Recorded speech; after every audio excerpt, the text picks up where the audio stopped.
right, we're going to talk about Cosmic Crucible. Joining me today is Juicy. Say what's up, Mr. Juicy. What's going on?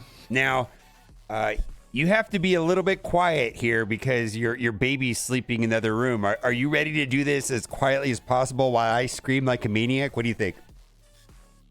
I think that if I wake up this baby, this video is going to be very, very short. So, okay. All right. So we're going to go over my garbage defense, and then we're going to go over your amazing defense. And what I want to talk about first is room 4. Room 4 initially looked like it was going to be an out of time room. Tell me why out of time in room 4 is turning out to be not that great of a thing.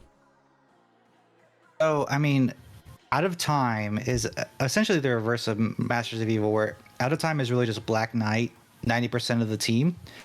And so Black Knight just does so much better with other people that are great than him dragging the rest of his team to victory. I've seen screenshots of Pegasus beating them, and this Undying team. There's just so many teams I've seen that are more budget counters. And if you've ever tried to fight a real like Black Knight with some superpowers like SD, Extreme, they will kick your teeth in if you try to use any of those type of teams, flat out. You know what I mean?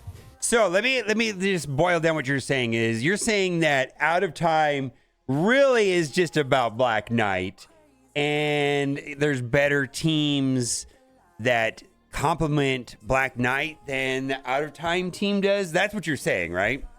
Yes, Black Knight is a much better. He is one of the what I call the big three now.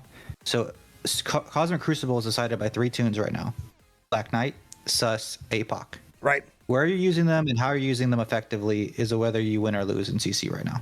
Now, you were telling me that this team that you're putting in here in room 4, you went in and your Apocalypse got counterattacked by Black Knight, then pinged by Gambit, and your Apocalypse died. Is that correct?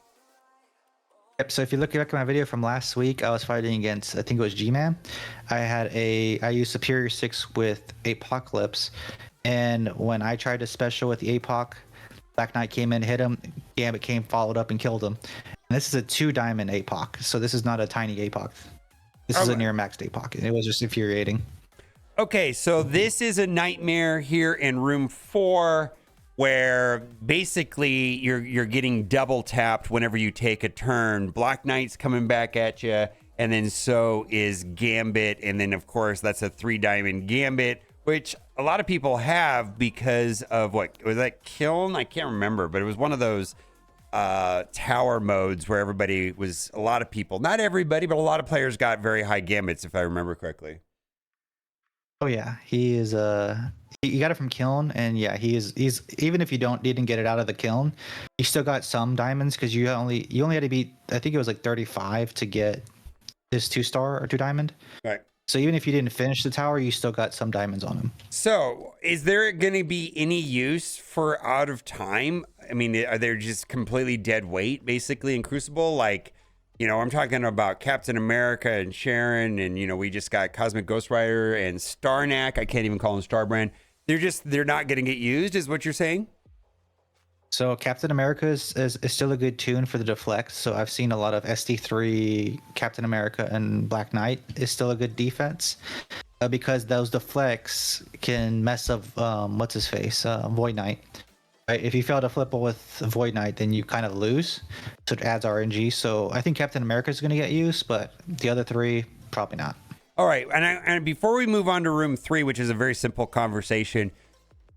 What he's talking about is deflects are a 100% block chance. So on the next incoming attack, it is blocked 100% of the time, and block has a percent chance to resist it no matter how high the focus is. Like, it just, stuff doesn't flip. Like, if you come in with, it's very possible if you come in with Void Knight against Captain America, no matter if he's skirmisher, no matter if he's getting that 5,000% extra focus, the deflects just override that. Like, there's like a 25% chance that it just won't flip. Is that right? Yep. And then it's a lose condition when that doesn't happen. So that's why you kind of some people still put Captain America on teams just to create RNG. Even if he's not in there, he could be used elsewhere for some value pick. Yeah, so the deflect mechanic is very powerful, and it doesn't matter what your focus, and you're going into something that has deflect. There's going to be a percent chance where it just won't work, no matter how high. We're not going to talk about room 3. I feel like the undisputed best team to put in room 3 currently is Infinity Watch. What is your primary counter against Infinity Watch?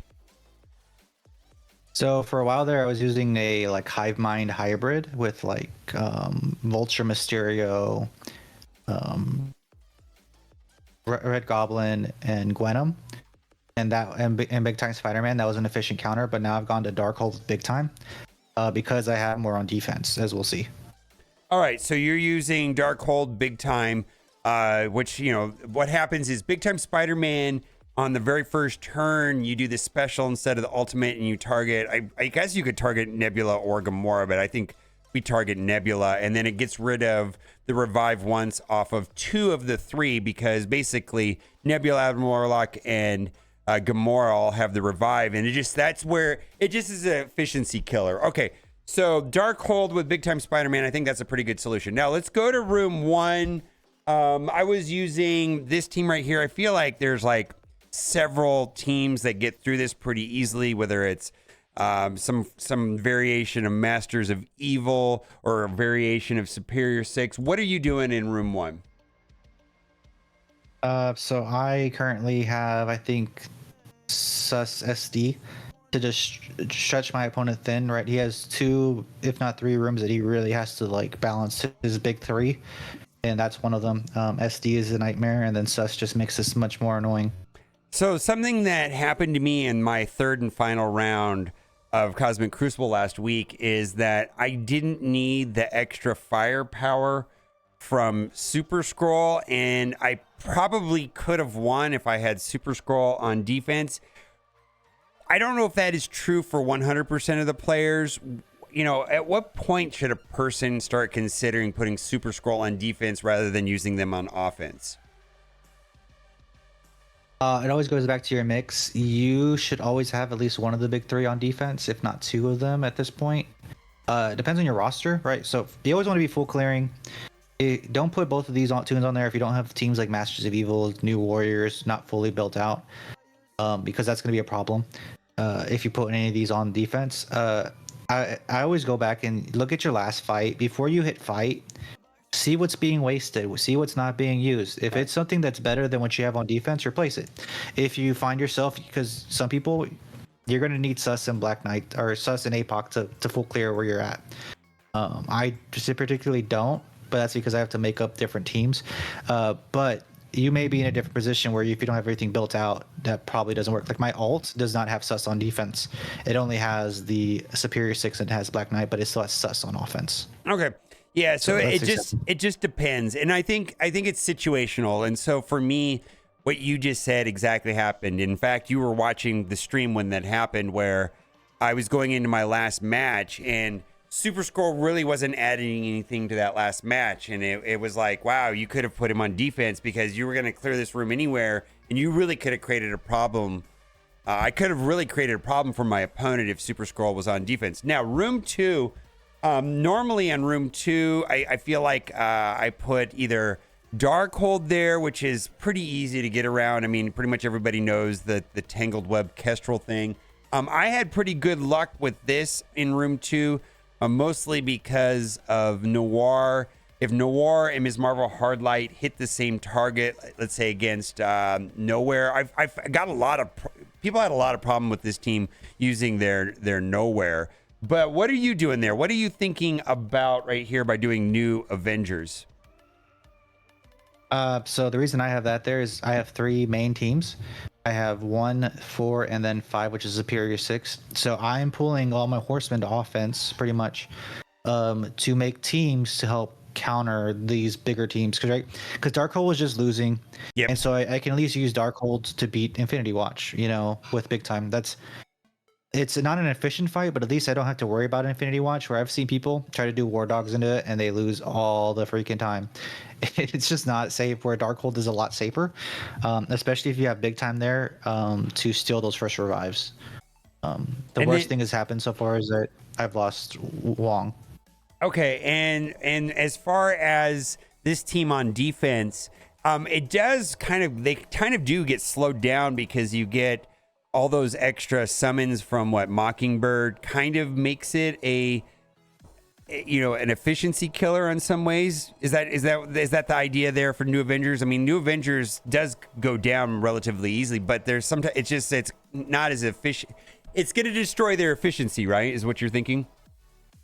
I think this team's getting slaughtered. It's just it's a great defense that you don't have a ton of options, but it's not where my defense is focused on. It's the fact that I'm pulling what should be there, which is traditionally Darkhold, onto offense, so I can use Darkhold.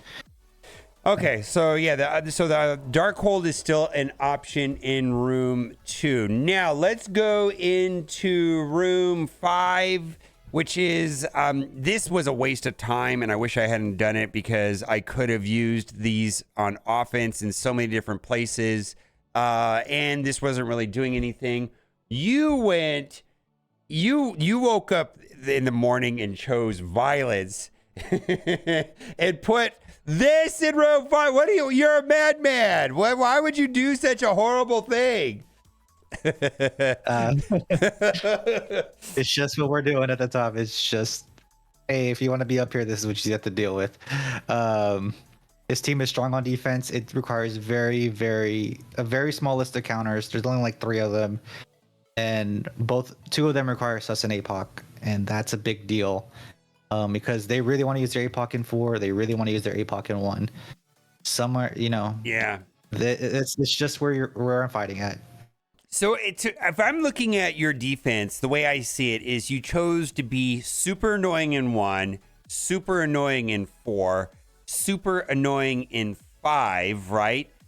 Room 3 is room 3, and then you kind of just like whatever room 2 and room 6, right? That's kind of your plan, is to make rooms 1, 4, and 5 the worst. Yeah, and then 6 and 4 too. I don't care about. All right, so I need the offense to clear still. So I need all those other parts that the Gamma, the Darkhold, those type of teams to clear, or I'm not going to clear fighting my opponents. All right, and then lastly, I think this has been pretty standard, and there was a lot of ways around this in room 6, and the team that you're putting in room 6 is just a function of it's whatever. This is going to be a slightly challenging for them to get through, maybe not, but it is what it is, right? Like this should just slow them down a little bit, but there are going to probably be a lot of solutions to room 6, right? Mm-hmm. Okay. And then I meant to bring this up at the beginning of the video, but I just wanted to say, and I think you were having a similar experience, but I'm having a ton of fun in Cosmic Crucible. I am finding it is not repetitive. I'm finding that I'm coming across new teams every week, and these are the least prescriptive rooms we've had in a while, and there's only 3 more weeks left in the season. And you said something really interesting to me before the video. Even if I see the same 6 teams in every single round for the next 3 weeks, it's all going to change, and that's okay too, right? Yeah. I think Scopely did a great job with this season. I am having so much fun. I'm actually probably having a losing record right now, the last 2 weeks since Black Knight came out, and I'm still having fun. I'm still seeing different things on defense. I feel like Room 4 changes every single week, and Superior 6, what is it, Hivebind having that tag has just created so many hybrids.